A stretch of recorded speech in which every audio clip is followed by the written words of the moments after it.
Hello बच्चों, video में आप सभी का स्वागत है। पिछले अध्याय में हमने जाति व्यवस्था के बारे में पढ़ा। जाति व्यवस्था का अर्थ है एक वर्ग संरचना जो जन्म से निर्धारित होती है। इसका मतलब है कि कुछ समाजों में यदि आपके माता पिता गरीब हैं तो आप भी गरीब होने वाले हैं। अब ईमानदारी का क्या अर्थ है? ईमानदारी का मतलब है खुद से सच बोलना। जब नागरिक एक ईमानदार और नैतिक जीवन जीता है तो वह पूर्णतः महसूस करता है। इस प्रकार सत्यनिष्ठा बुद्धिमानी से क्या सही है और क्या गलत है के बीच चयन करना है। सत्यनिष्ठा एक व्यक्ति को अपने आसपास के लोगों के साथ भरोसेमंद संबंधन बनाने के मदद करती है। सत्यनिष्ठा कोई ऐसी चीज नहीं है जिसे कोई विशुद्ध रूप से दूसरों को सिखा सकता है। यह एक ऐसी चीज है जिस पर एक व्यक्ति को गर्व होना चाहिए, क्योंकि यह एक मूल्यवान स्वामित्व है जिसे कोई भी उससे छीन नहीं सकता। सत्यनिष्ठा का अर्थ है स्वयं के प्रति ईमानदार और वास्तविक होना और नियमों का सख्ती से पालन करना। सत्यनिष्ठा एक व्यक्ति का ईमानदार, वफादार और दिखने, भाषण और कार्य में सच्चा होने का गुण है।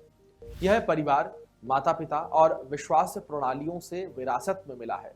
आपको यह भी पता होना चाहिए कि परिवेश और परिस्थितियां भी सत्यनिष्ठा को प्रभावित करती हैं। ईमानदारी वाला व्यक्ति आत्मविश्वास और साहस के बल पर जीवन की किसी भी स्थिति को हल करता है।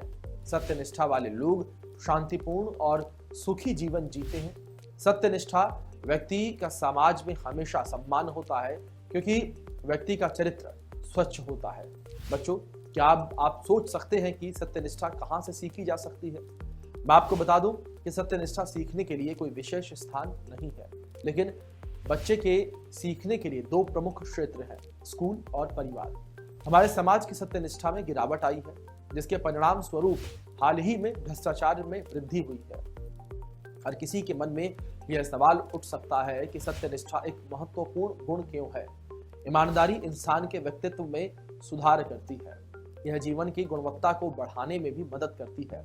यह एक व्यक्ति को एक भरोसेमंद व्यक्ति बनाने में मदद करती है। ईमानदारी का समाज पर व्यापक प्रभाव पड़ता है।